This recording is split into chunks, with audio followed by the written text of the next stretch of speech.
பேரிழந்தூர் அர் ரஹீமிய்யா அரபிக் கல்லூரி. உங்கள் ஆண் பிள்ளைகள் 7 ஆண்டுகளில் ஆலிம் பட்டத்துடன் பிகாம், பிபிஏ, பிஏ டிகிரிகளும் பெற்று சிறந்த ஆலிமாக வெளிவர இன்றே தொடர்பு கொள்ளுங்கள். அல்ஹம்துலில்லாஹ் நஹ்மதுஹு வ நுஸல்லி அலா ரசூலிஹில் கரீம். அம்மா பஅத். அல்லாஹும்ம ஸல்லி அலா ஸய்யிதினா முஹம்மதின் மஅதனில் ஜூதி வல் கரம் மன்பஇல் இல்மின் வல் ஹில்மின் வல் ஹிகமின் வஅலா ஆலிஹி வ அஸ்ஹாபி வஸல்லிம் தஸ்லீமா. அல்லாஹுடைய மாபெரும் கிருபையால் அல்லாஹு ஜல்ல ஷானஹு தஆலா இந்த முறை, அதிலும் குறிப்பாக ரபீஉல் அவ்வலிலே நாயகம் ஸல்லல்லாஹு அலைஹி வஸல்லம் அவர்கள் பிறந்த இந்த மாதத்தில் அல்லாஹ் நம் அனைவருக்கும் அந்த ஜியாரத்தினை, உம்ராவை அல்லாஹ் நசீபாக்கினான். அல்ஹம்துலில்லாஹி ஹம்தன் கஸீரன் தொய்யிபன் முபாரக்கன் ஃபி. அல்லாஹ்வின் நல்லடியார்களே, பொதுவாக அல்லாஹு ஜல்ல ஷானஹு தஆலா ஹஜ், உம்ரா என்பது சில பேருக்கு அல்லாஹ் நசீபாக்குகிறான், எல்லோருக்கும் அல்லாஹ் நசீபாக்குவதில்லை. சில மக்கள் காபத்துல்லாவில் இருப்பார்கள், மக்காவில் இருப்பார்கள், மதீனாவில் இருப்பார்கள். அவர்களுக்கு அல்லாஹ் சில பேருக்கு அதனுடைய ஜியாரத்தினுடைய அந்த நசீபை கொடுப்பான். ஆனால் சில பேருக்கு அல்லாஹ் கொடுப்பதில்லை.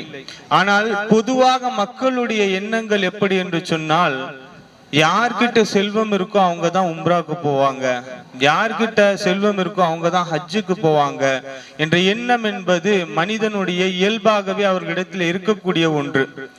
அதனால அல்லாஹ்வின் நல்லடியார்களே, இது போன்ற ஒரு எண்ணம் நம்மிடத்துல இருக்கக்கூடாது. ஏன்னா அல்லாஹ் நாடிட்டான்னு சொன்னா எப்படி வேண்டுமானாலும் போய்விடலாம், எப்படி வேண்டுமானாலும் போய்விடலாம். நம்ம கிட்ட பணம் இருந்தாதாங்கிறது இல்ல.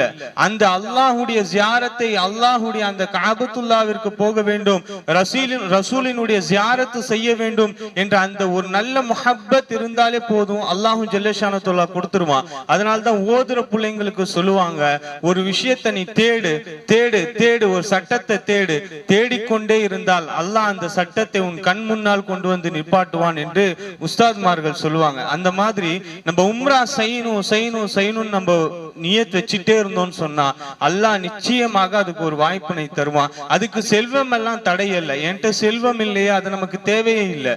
அன்பு குறித்தானவர்களே, ஒரு நபர், ரொம்ப ஏழ்மையான நபர், அவர்கிட்ட 2 கிளி இருக்குது, 2 வெளிநாட்டினுடைய 2 கிளி இருக்குது. ஆனா பணமே இல்லை. அவருக்கு என்னன்னு சொன்னா, நான் உம்ரா செய்ய போகணும் ரப்பே, நான் உம்ரா செய்யணும், என்கிட்ட 2 கிளி தான் இருக்குது, பணம் இல்ல, நான் என்ன செய்யறதுன்னு சொல்லி யோசிச்சுட்டே இருக்காரு. ஆனா அவருடைய கல்வில என்ன இருக்கு? உம்ரா செய்ய போகணும், நான் ஹஜ் செய்ய போகணும், அல்லாஹ்வுடைய அந்த காபத்துல்லாவை தவாஃப் அடிக்கணும், சாலிஹீன்கள் எல்லாம் அவர்களுடைய கால் பட்ட இடத்தில் என்னுடைய கால் படுவது என்பது அவ்வளவு பெரிய பரக்கத், ரஹ்மானே எனக்கு அந்த விஷயத்தை கொடுன்னு சொல்லிட்டு அவ்வளவு முஹப்பத் அவர் கையில இருக்குது. ஆனா என்ன இல்ல? பணம் இல்ல கையில. 2 கிளி வச்சிருக்காரு. யோசிக்கிறாரு, இந்த 2 கிளிய நான் வித்தாலும் இது பணம் எவ்வளவு வந்துட போகுது அப்படின்னு சொல்லிட்டு யோசிச்சுட்டே இருக்காரு. அன்பு குறித்தானவர்களே, அதை வியாபாரம் செய்வதற்காக வைத்து கொண்டு உட்கார்ந்து கொண்டிருக்கிறார். வந்தவங்க போனவங்க எல்லாம் பாக்குறாங்க. கொஞ்சம் பணத்துக்காக, நம்முடைய நாட்டுன்னு சொன்னா 1000 ரூபாய் 2000 ரூபான்னு சொல்லிட்டு சொல்லுவாங்க இல்லையா, அவ்வளவுக்கு தான் வாங்குறதா இருக்கிறாங்க. இவர் அல்லாஹ்ட்ட துஆ செஞ்சுட்டே இருக்காரு. அதன் வழியாக கடந்து போன வெளிநாட்டை சார்ந்த ஒரு நபர், அந்த 2 கிளிய பார்த்த உடனே அவ்வளவு முஹப்பத் வருகிறது. இந்த கிளி நிச்சயமாக நான் வாங்கியே ஆக வேண்டும், எவ்வளவு என்று கேட்கிறார். இவர் ஒரு விலையை சொல்கிறார். அவர் சொல்கிறார், இல்ல இன்னும் நான் அதிகமாவே கொடுக்கிறேன்னு சொல்லி கொடுத்தார். அது எண்ணி பார்த்தா 2-3 உம்ரா செய்யக்கூடிய அமௌண்ட் அதுல இருந்துச்சு. 2-3 உம்ரா செய்யறது சாதாரண விஷயமா சொல்லுங்க? எதுவுமே இல்லாத இருந்த மனிதர். நான் சொல்ல வருவது, அல்லாஹு தஆலாவுடைய அந்த ஜியாரத்து, அந்த காபத்துல்லாவுக்கு போகணும், ரசூலினுடைய ஜியாரத் என்பது நமக்கு இருக்கணும். அது இருந்தாலே போதும், அப்படிப்பட்ட ஒரு அந்த முஹப்பத் இருந்தாலே போதும். அன்பு குறித்தானவர்களே, அல்லாஹ் நிச்சயமாக அந்த வாய்ப்பை தந்துருவான். துஆ செஞ்சுட்டே இருக்கணும், நம்ம தொடர்ந்து இந்த மாதிரியான உம்ராக்களுக்கு போகணும்னு சொல்லி. அதனால பணம் செல்வம் அப்படிங்கிறது நமக்கு தடை அல்ல. அதனால அந்த ஒரு நிலைவை நம்ம என்ன செஞ்சுக்க கூடாது, எப்போதும் வச்சுக்க கூடாது.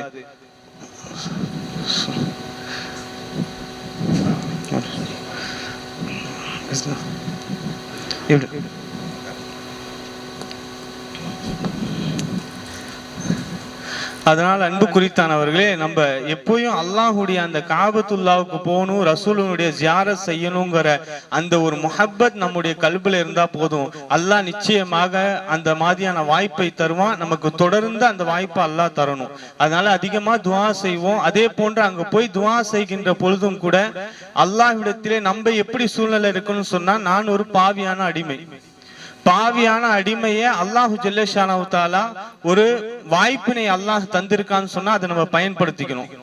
என்னன்னு சொன்னா, உம்ராவுக்கு போனோம், போய் ஜியாரத் செஞ்சோம், தவாப் செஞ்சோம், உம்ராவை முடிச்சிட்டோம் அப்படிங்கிறது இல்லாம நம்ம போயிட்டு வரும் பொழுது ஏதாவது ஒரு மாற்றம் நம்ம இடத்துல இருக்கணும்.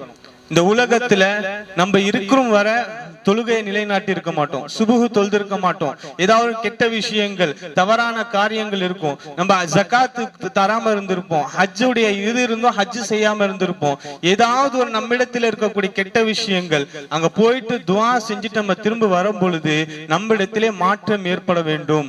அல்லாஹ்விடத்தை துஆ செய்ய வேண்டும். ரப்பே, உன்னுடைய இடத்துக்கு நான் வந்துட்டேன், போகின்ற பொழுது ரசூலினுடைய சுன்னத்தை பின்பற்றக்கூடிய, ரசூலினுடைய சுன்னத்தை என் வாழ்க்கையில் நான் ஹயாத்தா கூடிய அந்த நிலையில தான் வரணும். வரோமா, தொழுகையை நிலைநாட்டணும், ரசூலினுடைய சுன்னத்தை நாம் பின்பற்றணும். இது போன்ற நல்ல விஷயங்களுக்காக, ஹுஸ்னுல் ஹுல்க் நற்குணங்களுக்காக ரப்பிடத்தில் நம்ம துஆ செய்யணும். நமக்கு பின்னாடி நம்ம உம்ரா முடிச்சிட்டு வந்து நம்மிடத்திலே மாற்றம் ஏற்பட்டால் இங்க இருக்கக்கூடிய மக்கள் நம்ம பார்க்கணும், பரவாயில்ல உம்ராவுக்கு முன்னாடி இப்படி இருந்தாரு, உம்ராவுக்கு போயிட்டு வந்தோடனே அல்லாஹ் இவ்வளவு பெரிய மாற்றத்தை தரான்னு சொல்லி அவங்க கல்விலையும் அந்த உம்ராவுடைய முஹப்பத்தை நம்ம தான் போடணும். நம்முடைய வாழ்க்கை அப்படி மாத்தணும். அந்த மாதிரியான நிலைக்கு நம்ம என்ன செய்யணும், இன்ஷா அல்லாஹ் நம்ம மாறணும். துஆ செய்யறப்போ அல்லாஹ் எனக்கு நீண்ட ஆயுள கொடு, நீண்ட ஆயுள கொடு மட்டும் கேட்க கூடாது. நீண்ட ஆயுள் மட்டும் இருந்தா ஒன்னும் செய்ய முடியாது. ஆயுளோடு ஆஃபியத்தான ஆயுள் தான் கேட்கணும். 100 வயசு வரையும் இருக்கணும்னு சொன்னா படுக்கையில இருந்தா 100 வருஷம் இருப்பாங்க. ஆனா யாராவது பார்த்துட்டு இருக்கணும் இல்லையா, அதெல்லாம் மிகப்பெரிய கஷ்டம். அதனால அல்லாஹ்விடத்துல துஆ கேட்கும் போது ஆஃபியத் கூடிய அந்த நீண்ட ஆயுள தான் அப்படின்னு கேட்கணும். தொடர்ந்து உம்ராக்கு வரணும்னு சொல்லணும். நான் இங்க உம்ரா முடிச்சிட்டு போனா என்னுடைய வாழ்க்கையின் மாற்றத்தை பார்த்து என் முஹல்லாவே மாற வேண்டும், என் முஹல்லாவே மாற வேண்டும். நம்முடைய இபாதத்துகள், நம்முடைய இஹ்லாஸ், நம்முடைய அல்லாஹ் ரசூலினுடைய சுன்னத்தை பின்பற்றுவது, இதுவெல்லாம் பார்த்து என்ன செய்யணும், அல்லாஹு ஜல்லஷானஹு தஆலா நம்மை பார்த்து நம்முடைய முஹல்லாவில் இருக்கக்கூடியவங்க, நம்முடைய உறவினர்கள் இருக்கக்கூடிய விஷயத்த, அவங்க கிட்ட இருக்கக்கூடிய கெட்ட விஷயங்களை, கெட்ட குணங்களை தவிர்த்து நறுகுணங்களை அவங்க பெற்றுக்கொள்ளணும். அல்லாஹு ஜல்லஷானஹு தஆலா நம் அனைவருக்கும் தொடர்ந்து இது போன்ற உம்ராக்களை அல்லாஹ் நமக்கு நசீபாக்குவானாக. இப்போது போகின்ற உம்ராவை அல்லாஹ் கபூலாக, மக்பூலான உம்ராவாக ஏற்றுக்கொள்வானாக. எல்லா விதமான அமல்களையும் அதிகமாக இஹ்லாஸோடு செய்யக்கூடிய வாய்ப்பினை அல்லாஹ் தருவானாக. குறிப்பா அங்க இருந்து ஒவ்வொரு சின்ன சின்ன நஃபிலும் நம்ம விடக்கூடாது. நமக்கு முன்னாடி பேசின ஹசரத் அவங்க எல்லாம் சொன்னாங்க, மிக பரக்கத் பொருந்திய இடம். காலையில தஹஜ்ஜுத்துக்கு ஆரம்பிக்கிறோமா, எல்லா விதமான ஒவ்வொரு அமலையும் செய்யணும். இஷ்ராக் தொழுகை, லுஹா தொழுகை, லுஹருடைய தொழுகை, சலவாத்து, அதே போன்று ஃபர்தான தொழுகை, குர்ஆனுடைய திலாவத், குர்ஆன் ஓத தெரியாதவங்க தஸ்பீஹுடைய விஷயங்கள், அது போன்று நிறைய அமல்கள், எவ்வளவு அமல் செய்யணுமோ அவ்வளவு அமல் செஞ்சிடணும். இன்ஷா அல்லாஹ் செய்வோமா? இன்ஷா அல்லாஹ். அல்லாஹு ஜல்லஷானஹு தஆலா நம் அனைவருக்கும் இது மக்பூலான உம்ராவாக ஆக்குவானாக. இது போன்று தொடர்ந்து பல உம்ராக்களை, ஹஜ்ஜுக்களை செய்யக்கூடிய வாய்ப்பினை நமக்கு தருவானாக. எந்த ஒரு இடையூறுகளும் இல்லாமல் சலாமத்தோடு சென்று மக்பூலான மப்ரூரான உம்ராவாக அல்லாஹ் ஆக்கி மிகவும் சலாமத்துடைய நிலையில் அல்லாஹ் நம் அனைவருக்கும் ஊரு திரும்பக்கூடிய வாய்ப்பினை தருவானாக. நம்முடைய வாழ்க்கையை பார்த்து மற்றவங்களுக்கு அல்லாஹ் முன்னுதாரணம் ஆக்குவானாக. இந்த நல்ல துஆ உங்கள் எல்லோருடைய துஆவையும் ஆதரவித்து, குறிப்பாக உலமா பெருமக்கள் ஹஜ்ரத் அவர்களுடைய துஆவையும் ஆதரவித்து நிறைவு செய்கிறேன்.